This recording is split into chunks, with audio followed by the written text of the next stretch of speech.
सोपा विषय आहे आणि गणित सोडवत असताना फक्त सबकॉन्शियस माइंड आपला ऍक्टिव्ह ठेवायचंय.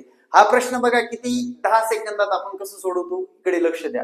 काय म्हटले बघा, पार्सल मध्ये पॅक करण्यासाठी एका माणसाकडे ठराविक संख्येचे लहान बॉक्स असतात. जर त्याने पार्सल मध्ये 3, 4, 5, 6 पॅक केले तर त्याच्याकडे एक शिल्लक आहे. जर त्याने पार्सल मध्ये 7 पॅक केले तर काही शिल्लक नाही. त्याला किती बॉक्सेस पॅक करायचे आहेत?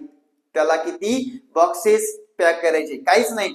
बाय ऑप्शन जायचे मित्रांनो, तुम्हाला लक्षात घ्या. By option, by option. बघा, 7 ने भाग जाणारी संख्या शोधा यातली. याला जातो का रे 7 ने भाग? जात नाही. याला जातो का? नाही. याला जातो का? नाही. याला 100% जातो. म्हणून या प्रश्नाचं उत्तर 301 आहे. असंच या प्रश्नाचं उत्तर देऊन आपण 1 मार्क मिळवू शकता. धन्यवाद मित्रांनो.